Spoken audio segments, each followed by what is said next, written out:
And next tonight, something different. Imagine millions of people watch your life come unglued. An all-out panic attack on TV.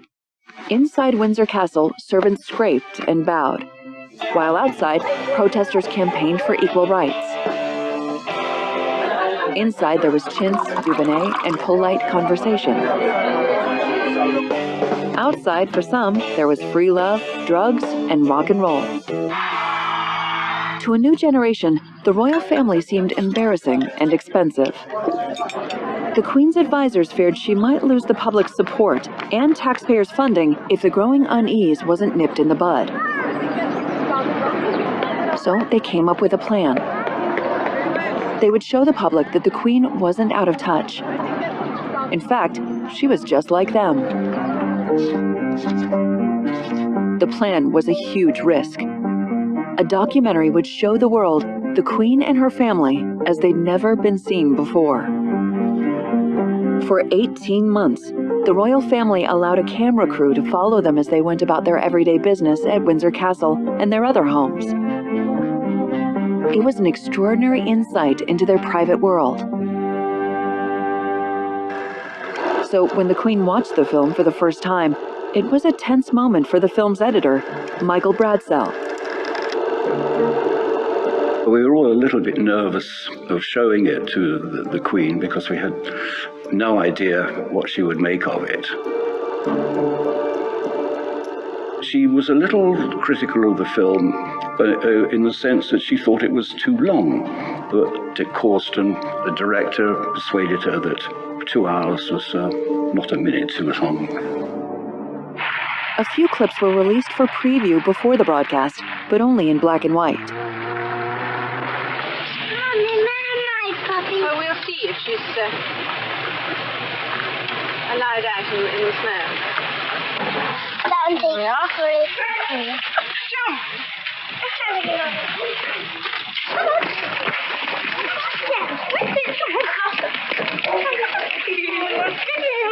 This is my one. Yours. Have their big ears and their big paws. Lovely big chubby lad, this. Then, on the 21st of June, 1969, the BBC broadcast the historic documentary. 37 million viewers were glued to their TVs as they watched the royal family eat meals, share family memories, and watch their own television. It was a ratings smash and a public relations triumph. Public support swung back behind the royals. And the royal family hated it. An order was issued from Windsor Castle. The film must never be shown again. 90 seconds of the film were released in 2011 for an exhibition to commemorate the Queen's Diamond Jubilee.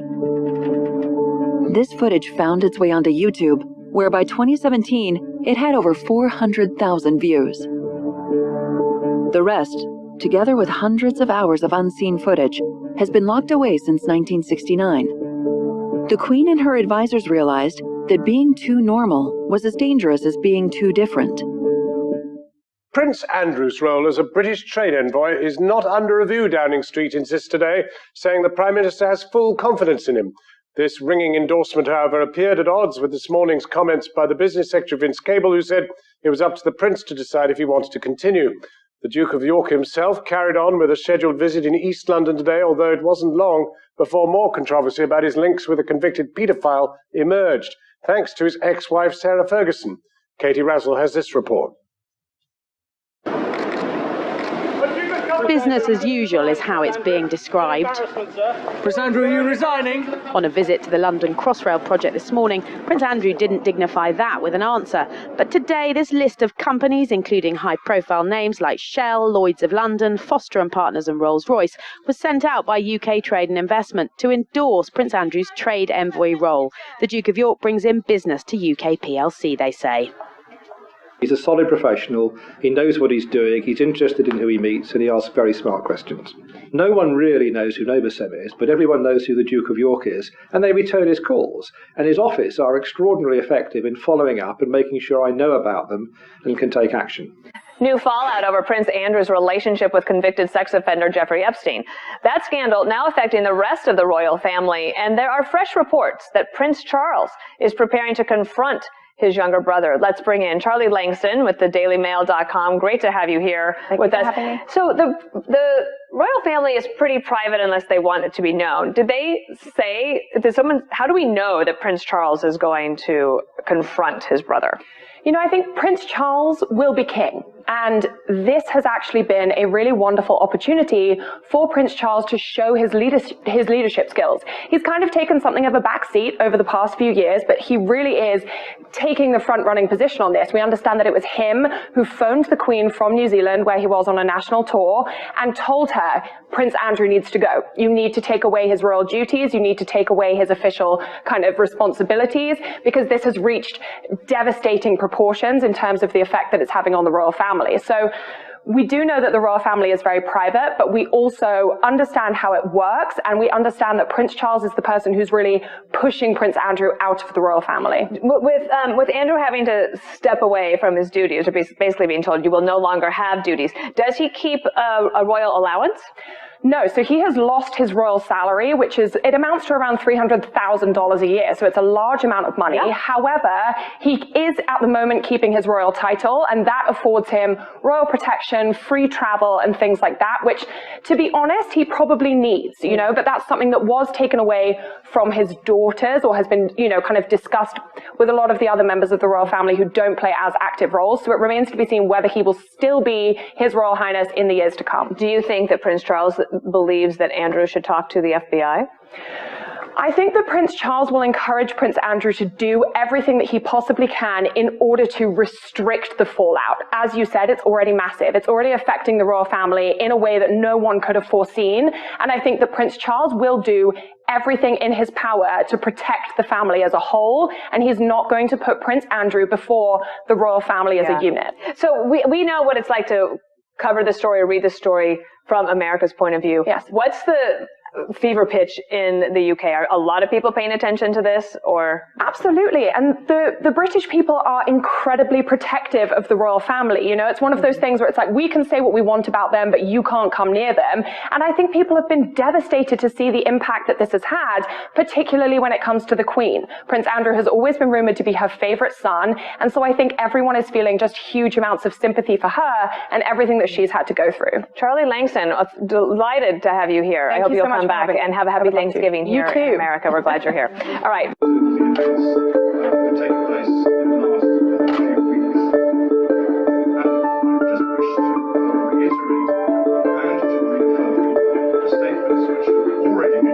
You seem utterly convinced you're telling the truth. Would you be willing to testify or give a statement under oath if you were asked?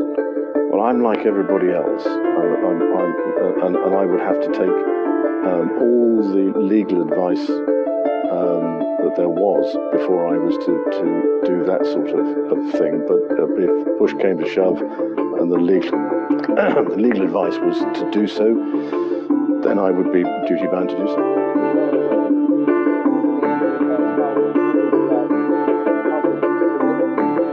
So let me say that the Southern District of New York and the FBI have contacted Prince Andrew's attorneys and requested to interview Prince Andrew.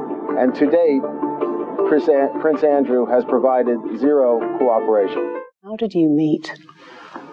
Well, I met through his girlfriend back in 1999, and I'd known her since she was at university in the UK. And it would be, to some extent, a stretch to say that as it were, we were close friends. I mean, we were friends because of other people. And I had a lot of opportunity to go to the United States, but I didn't have much time with him. I suppose I saw him once or twice a year, perhaps maybe maximum of 3 times a year. Federal prosecutors here in New York, meanwhile, formally requesting an interview with Prince Andrew in the Jeffrey Epstein probe. The prince is known to have had ties with Epstein, who committed suicide before going on trial for sex trafficking charges. Greg Palcott is live from London with details. Greg, good morning. Hey, Ed, that's right. The U.S. Department of Justice reportedly pressing Prince Andrew to come clean about his connection with the late convicted sex offender Jeffrey Epstein. It's said that U.S. officials have sent the UK what's called a mutual legal assistance request, which would have police here force the Duke of York to answer questions in some kind of format. It's been alleged that Andrew had sex with one of the young acquaintances of Epstein. Andrew has denied that.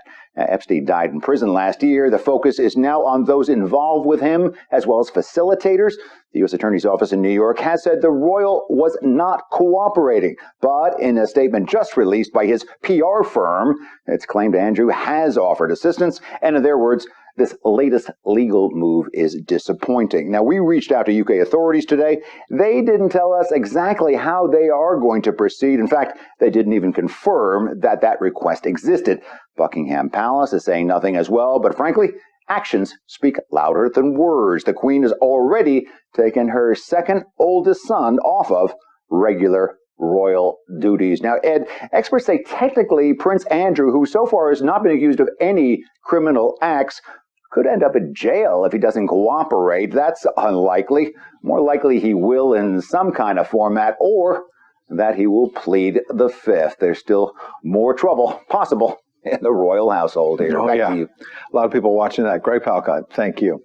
This morning, Britain's Prince Andrew is responding to sexual abuse allegations against Jeffrey Epstein for the first time since his longtime friend hanged himself in jail. Queen Elizabeth's middle son says in a statement through Buckingham Palace that he is appalled by Epstein's alleged crimes. That follows newly released video showing Andrew inside Epstein's New York mansion back in 2010. Charlie Daggett is outside Buckingham Palace with more on this. Charlie, is this statement unusual, do you think? It is highly unusual, and the very fact that the palace decided to release a statement at all just shows you how seriously they're now taking this situation, and here's why. It was in response to this video allegedly showing Prince Andrew waving goodbye to a young woman at Epstein's Manhattan mansion, purportedly shot in 2010 and taken less than an hour after Epstein left the house with another young woman. The prince even appears to check that no one was looking, but cameras were, which has forced Buckingham Palace to state His Royal Highness deplores the exploitation of any human being and the suggestion he would condone, participate in, or encourage any such behavior is abhorrent. Abhorrent. But the accusations go back to at least 2001, in this picture showing Prince Andrew with alleged victim Virginia Giuffre, who's only 15 at the time, and British socialite Ghislaine Maxwell. She says Maxwell acted as a madam, passing her around to Epstein's friends. It started with one, and then it trickled into two, and then so on and so forth. And, you know, before you know it, I'm being lent out to politicians and to academics and to people that royalty. Unsealed court documents allege Giuffre was trafficked to Prince Andrew, a claim that was previously dismissed by a judge and struck from the record. Royal correspondent Roy Anika says the palace finally had no choice but to react. Ever since Jeffrey Epstein died, there's been mounting speculation about what further evidence could come out about the Duke of York.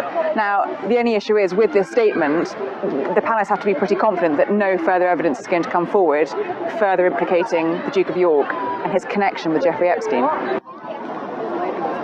Now, it's important to note this happened in 2010. This is 2 years after Epstein was charged and found guilty of sex crimes. Critics say Prince Andrew should have cut off that relationship there and then. Anthony? All right, Charlie Daggett in London. Thanks, Charlie. At the same time, interesting piece in the New York Times over the weekend on Epstein's last days in prison. 750 prisoners in the Metropolitan Correctional Center. Only 18 guards or staff, 10 of whom were working overtime. So you see why they're overworked there when you look at those numbers. Yep, very interesting reporting. Jeffrey Epstein started his targeted grooming and manipulation of me as a child when I was in New York City for a school trip. I first came into contact with an assistant of Epstein's while on a high school drama club field trip to New York City. I was invited to his home. There, his assistant took a photo of me and then later reached out to me inviting me to Epstein's ranch. I only knew Jeffrey Epstein for 5 days. During a trip to Zorro Ranch, his massive compound surrounded by government land in the New Mexico desert. Epstein took my sexual innocence in front of a wall of framed photographs of him shaking hands and smiling with celebrities and political leaders. I was only 15 years old. After, he wanted to talk with me about what had just been my first sexual experience and directed me to take time to myself that night to cry. He said that would be beneficial to my growth. After this, we had a long talk about my future goals. I told him that I wanted to go to college to study biochemistry. He said that he wanted to give me money for college. He asked me how much money I thought he should give me. At 15 years old, living in northern Michigan with my mother, stepfather, and grandfather, I had no idea how to respond to a billionaire who had just raped me. I was being asked to quantify in monetary terms what had been taken from me. After I returned to Michigan from Zorro Ranch, I was contacted by one of Jeffrey Epstein's assistants and invited to Epstein's Island, where I was told Prince Andrew, among others, would be a guest. I declined the invitation out of fear. I had only experienced a glimpse of Jeffrey Epstein's world, but it left me with residual trauma which seriously impacted the trajectory of my life from that moment on. I left Zorro Ranch with a deep sense of shame. Not just a shame of him having sexually abused me, but the shame of knowing that I had somehow been duped. It was the weight of Epstein's wealth, the isolation to which he subjected me, and his discussion of his social connections that crushed me into submission far more than his physical strength. I would also like to say that I agree with Gloria that Prince Andrew and any others who are close to Epstein should come forward and give a statement under oath on what information they have. All the information pertaining to and around this case is important. Just because Epstein is dead does not mean that others around him don't deserve their day in court as well.